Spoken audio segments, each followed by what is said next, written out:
नमस्कार। हिंदी साहित्य के विविध विषयों पर चर्चा करते हुए आज हम एक विशेष विषय पर बात कर रहे हैं, पुस्तकों के सामाजिक सांस्कृतिक सरोकार। प्रतीकात्मक अभिव्यक्ति के लिए इस कार्यक्रम की प्रस्तुति में हमारे साथ हैं सोनिया शर्मा जी। हम जानते हैं पुस्तकों के सामाजिक सांस्कृतिक सरोकार बहुत व्यापक और बहुत विराट माने जाते हैं। पुस्तकें न केवल शिक्षा जगत के लिए, ज्ञान संपदा की सुदीर्घ विरासत के लिए बहुत महत्वपूर्ण भूमिका निभाती हैं।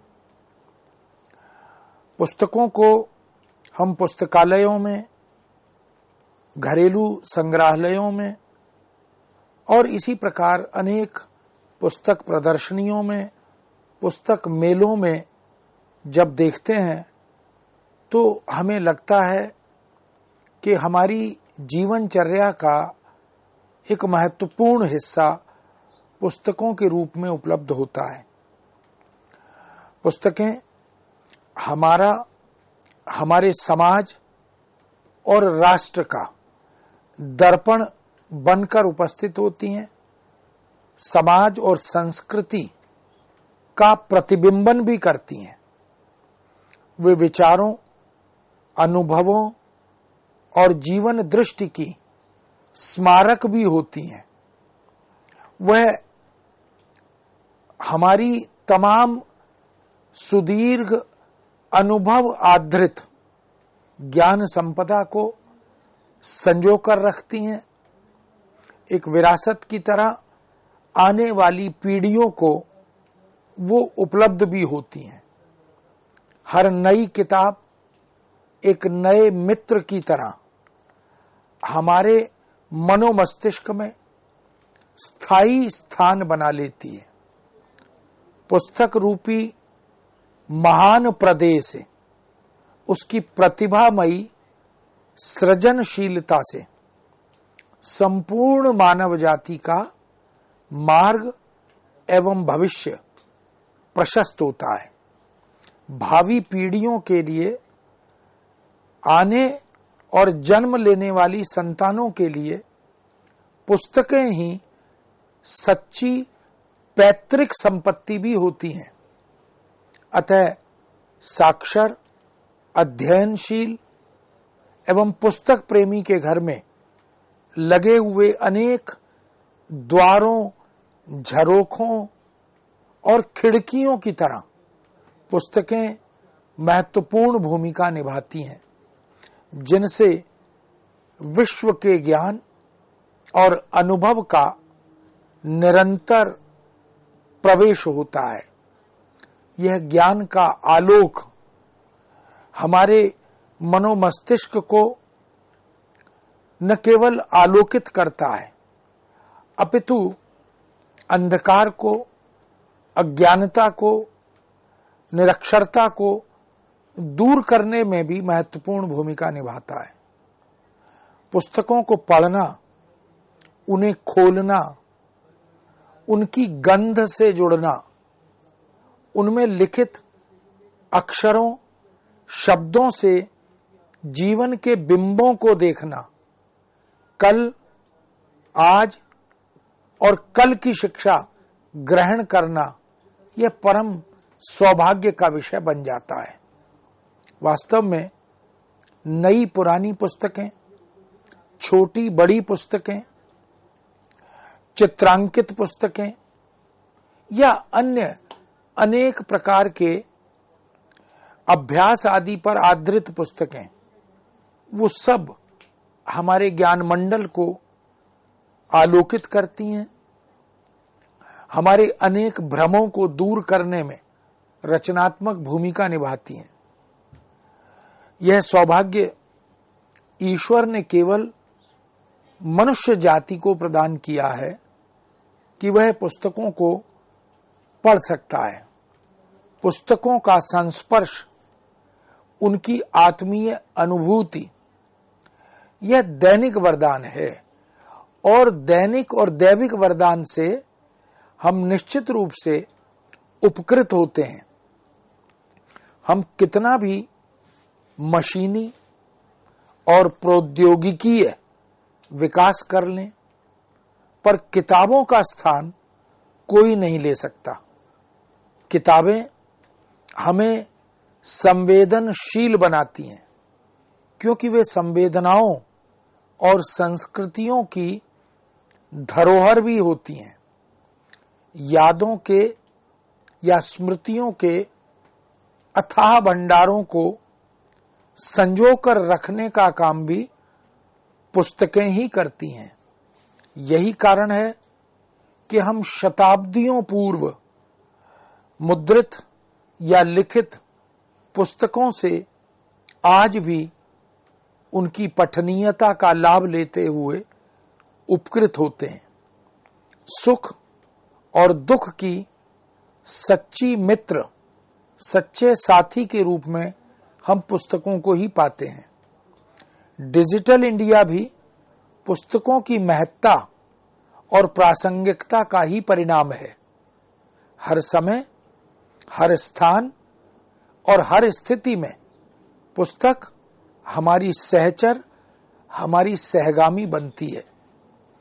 पुस्तक ऑनलाइन हो या विधिवत हमारे हाथों में मौजूद हो, हमारे घर की अलमारी में सजी हो या हमारे तकिए के नीचे वह अवस्थित हो, पुस्तक की अपनी एक रचनात्मकता, एक महत्वपूर्ण भूमिका है जो मनुष्य के आद्योपांत यानी आदि से अंत तक के विकास में समय समय पर अत्यंत महत्वपूर्ण भूमिका निभाती है।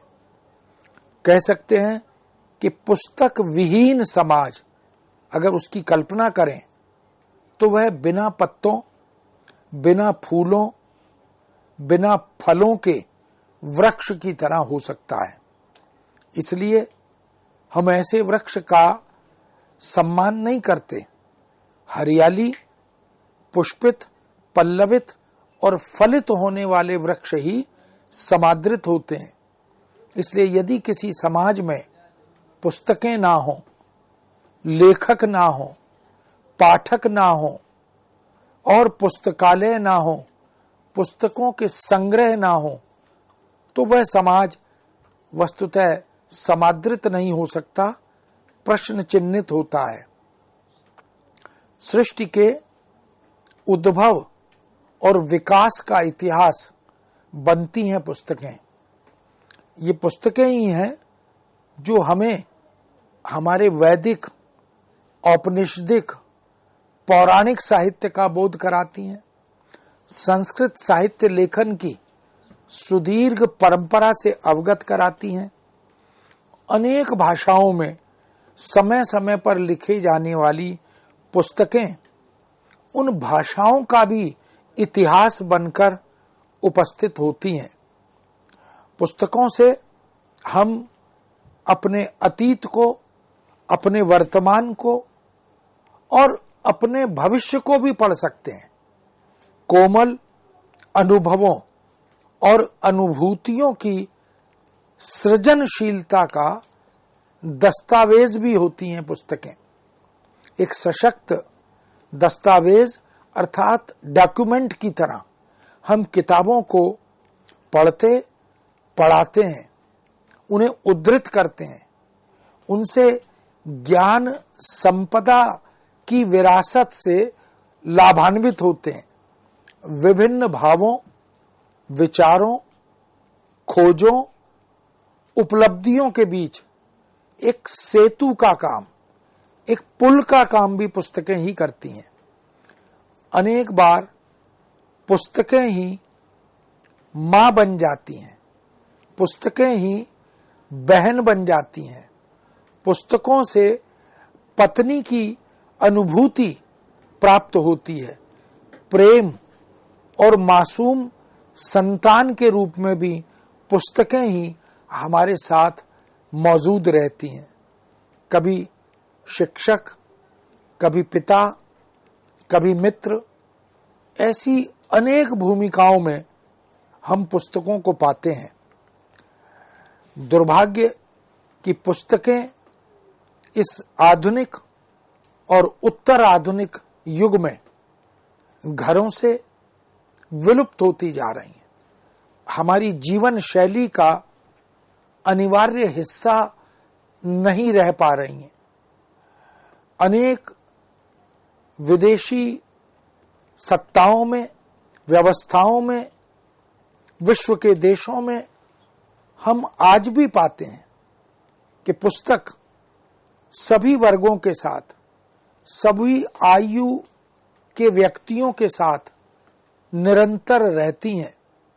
वो यदि रेल में, हवाई यात्रा में, कार में या बस में कहीं भी हो, विद्यालय में, महाविद्यालय में, यहां तक कि कार्यालय में भी पुस्तक उनके लिए एक अनिवार्य जीवन शैली का हिस्सा बन जाती हैं।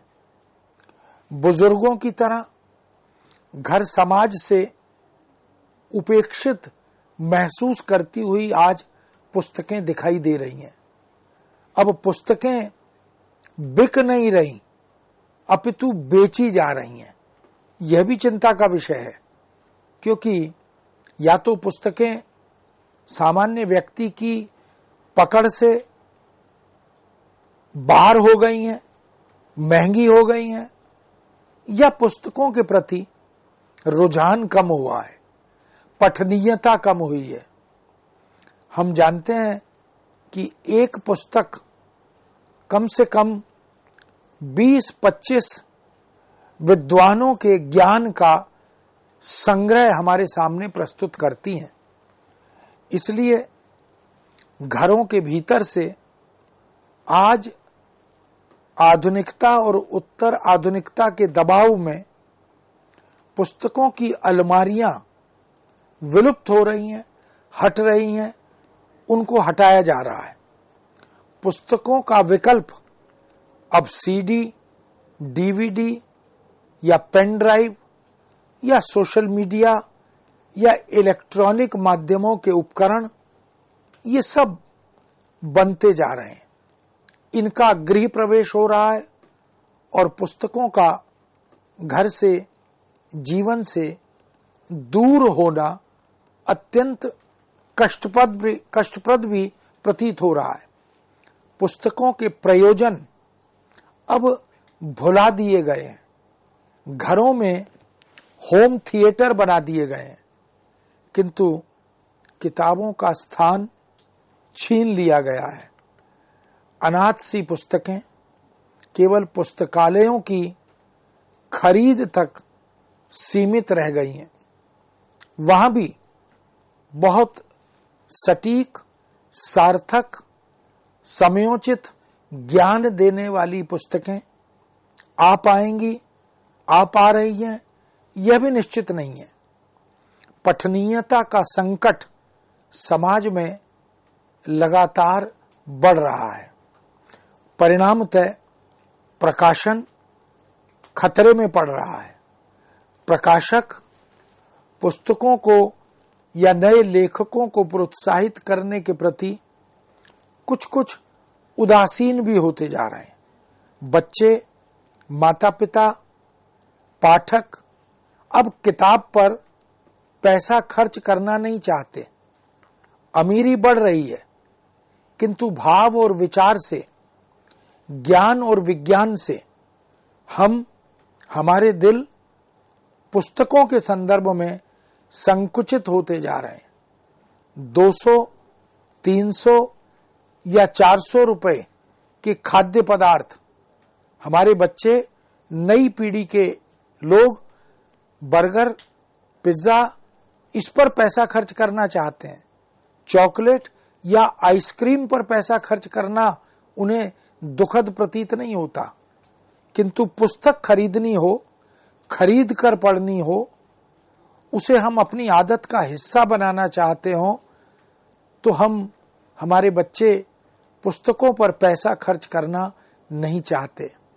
पुस्तकें सौद्देश्य होती हैं, उनको पढ़ना, उनसे ज्ञानार्जन करना, उनके माध्यम से मार्ग प्रशस्त करने की तैयारी करना, ये वास्तव में प्रयोजन परक होता है, उद्देश्य मूलक होता है। किंतु केवल पाठ्यक्रम तक या प्रतियोगिताओं में सफल होने तक पुस्तकें सीमित नहीं होती। पुस्तकें हमारे पाठकों को संस्कारित करती हैं, उन्हें एक सुनिश्चित संदेश प्रदान करती हैं, उन्हें संवेदनाएं देती हैं और सुसंस्कृत भी बनाती हैं। इसलिए पठनीयता ही पुस्तकों का जीवन दान करती है। पाठक और पठनीयता के बिना पुस्तकों की सार्थकता का संकट अब बढ़ता जा रहा है। हम सबको सोचना होगा, पुस्तक मेलों के आयोजन और इस प्रकार की गतिविधियों से क्या हम पुस्तकों के प्रचार को बढ़ा सकते हैं? क्या इस उद्देश्य से पुस्तक प्रदर्शनियों, पुस्तक मेलों आदि के माध्यम से हम देश विदेश की मनीषा का, वहां के ज्ञान विज्ञान का, वहां की साहित्य धर्मिता और रचना धर्मिता का लाभ उठा सकें? अपने बच्चों को, अपने विद्यार्थियों को, युवा पीढ़ी को आधुनिक और अद्यतन बना सकें। विश्व में क्या घट रहा है, ज्ञान विज्ञान की दृष्टि से, शासन प्रशासन की दृष्टि से, शिक्षण प्रशिक्षण की दृष्टि से, किताबें वैश्विक स्तर पर किन नवीनतम उपलब्धियों को, नवीनतम खोजों को हम तक पहुंचा रही हैं, यह महत्वपूर्ण है। विश्व पुस्तक मेले, इनका आयोजन केवल पिकनिक मनाने या घूमने भर के लिए नहीं होना चाहिए। समाज और सामाजिकों को पुस्तकों की प्रासंगिकता से अवगत कराने के लिए भी इस तरह की गोष्ठियों, संगोष्ठियों, चर्चाओं, परिचर्चाओं का आयोजन पुस्तकों और पुस्तक मेलों में होना चाहिए। पुस्तकों का लोकार्पण, लेखकों से साक्षात्कार, उनसे संवाद, इन सब की व्यवस्था भी पाठकों के लिए होनी चाहिए। विद्यालयों, महाविद्यालयों में भी हमें लेखकों को बुलाकर उनकी पुस्तकों के विषय में चर्चा परिचर्चा कराने की आवश्यकता है। न केवल सोशल मीडिया पर, अपितु पारंपरिक मीडिया जिसमें मुद्रित माध्यम और लिखित माध्यम, जिसमें इलेक्ट्रॉनिक मीडिया, रेडियो, टेलीविजन आदि, कंप्यूटर, इंटरनेट आदि, इन सब पर भी हमें किताबों की उपादेयता, इससे समाज को, संस्कृति से जुड़े हुए लोगों को अवगत कराने की आवश्यकता है। आज आवश्यकता यह भी है कि पुस्तक खरीदी जाए, पुस्तक पढ़ने की, पुस्तक भेंट करने की प्रकृति और प्रवृत्ति को विकसित किया जाए। हम यदि उत्सवों, आयोजनों में, प्रतियोगिताओं और प्रतियोगी परीक्षाओं में पुस्तक भेंट करने की संस्कृति का विकास करें तो हमारा और हमारे देश का भविष्य अत्यधिक उज्जवल होगा, विकसित होगा, सुरक्षित भी होगा, क्योंकि ज्ञान का निर्माण और प्रचार जितना आवश्यक है, उसका संरक्षण भी उतना ही आवश्यक है। अब तो पुस्तकों को, जो कि विरासत है, डिजिटलाइज करने की प्रक्रिया भी प्रारंभ की गई है। हमें पुस्तक दान की प्रवृत्ति को भी आगे बढ़ाना चाहिए, उसका विकास करना चाहिए। अनेक विद्यार्थी, अनेक बच्चे निर्धनता के कारण, असामर्थ्य के कारण पुस्तक खरीद नहीं पाते। उन्हें पुस्तक भेंट करने, पुस्तकें दान करने की वृत्ति, इसकी ओर भी अग्रसर हमें करना चाहिए, ताकि बहुत से बच्चे, बहुत से विद्यार्थी जो धनाभाव के कारण इच्छा शक्ति तो पढ़ने की है लेकिन किताबें खरीदने का सामर्थ्य नहीं है, इसलिए हमें ऐसी उत्कृष्ट प्रेरक मार्गदर्शक पुस्तकों से समृद्ध पुस्तकालयों, वाचनालयों और शहरों तथा राज्यों में उनका निर्माण करने की आवश्यकता है। मशीनीकरण से पुस्तकों को जोड़ा जा सकता है, उन्हें सुरक्षित संरक्षित किया जा सकता है, उन्हें चिरंतन बनाने की ओर हमें कदम बढ़ाने की आवश्यकता है। अनेक प्राचीन और बहुत सी दुर्लभ पुस्तकें अब लाइब्रेरियों से, पुस्तकालयों से और व्यक्तिगत संग्रहालयों से विलुप्त होती जा रही हैं। या तो नई पीढ़ी के बच्चे क्षणिक लाभ को और लाभ के लोभ को रोक नहीं पाते और वो पुस्तकों को फाड़ लेते हैं, उनके पृष्ठ उसमें से निकाल लेते हैं, परिणामतः पुस्तक निरर्थक हो जाती है, वह उतनी सार्थक नहीं रह पाती। ऐसे में आज यह भी आवश्यकता है कि आवासीय क्षेत्रों में जो आवास की अनेक सोसाइटियां हैं उनमें पुस्तकालय और वाचनालय अनिवार्यतः प्रारंभ करने चाहिए। हम बड़े बड़े मॉल में, बड़े बड़े बाजारों में देखते हैं कि अनेक खान पान के पदार्थ या तमाम तरह के घरेलू उपयोग की वस्तुएं, इनके बड़े बड़े शोरूम होते हैं, बड़ी बड़ी दुकानें होती हैं, लेकिन पुस्तकों के विक्रय केंद्र इन मॉल्स में, इन बड़े बड़े विक्रय केंद्रों में उपलब्ध दिखाई नहीं देते। यह चिंता का विषय है। इसलिए कहा यह भी गया, गिरिधर शर्मा कविता कौमुदी नाम की एक पुरानी संग्रह पुस्तक है, काव्य संग्रह, उसमें उन्होंने कहा, मैं जो नया ग्रंथ विलोकता हूं, भाता मुझे सो नव मित्र सा, देखूं उसे मैं नित बार बार, मानो मिला मित्र मुझे पुराना। गिरिधर शर्मा ने इस कविता के माध्यम से हमारा ध्यान आकृष्ट किया कि हर नए ग्रंथ में मुझे एक पुराने मित्र का बोध होता है, मुझे उस नए मित्र की उपस्थिति में बार बार कुछ ऐसा ऐतिहासिक, कुछ पौराणिक, कुछ स्मृतियों से जुड़ा हुआ मैत्री भाव, इसकी अनुभूति होती है। इसी तरह मेलाराम ने यह लिखा कि वह पुस्तक किस काम की जिसकी मांग ना होए, वन में नाचा मोर है देख सके ना कोई। पुस्तकों की सार्थकता पर ध्यान आकृष्ट करते हुए लेखक ने, कवि ने कहा कि पुस्तक वह होती है, वह होनी चाहिए जो सार्थक हो, जिसको पढ़ने का मन हो और जिसको पढ़ने के बाद हम अन्य मित्रों को, अन्य परिकर और परिचय के लोगों को उस किताब को पढ़ने के लिए प्रेरित करें, उन्हें बता सकें। इसलिए ऐसी पुस्तक किसी काम की नहीं होती जिसकी मांग ना हो, जिसकी पठनीयता ना हो, जिसे लोग खोजें नहीं। क्योंकि यह बात सच है कि जंगल में मोर नाचा तो वो कौन देखता है, कोई नहीं देखता।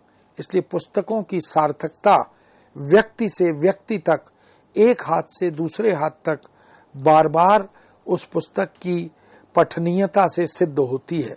मित्रों, किताबें हम सब की जीवनचर्या का एक अनिवार्य हिस्सा बने। हम भले ही विद्यार्थी हैं या नहीं हैं, शोधार्थी हैं या नहीं हैं, हम अपने व्यवसाय में, अपने कार्यक्षेत्र में पुस्तकों से जुड़े रहें, क्योंकि पुस्तकें हमें संवेदनशील शील बनाती हैं, हमें मशीन बनने से रोकती हैं। इस महत्वपूर्ण विषय को अभी हम यहाँ विराम देते हैं, पुनः आपके समक्ष उपस्थित होंगे। आज्ञा दीजिए। नमस्कार।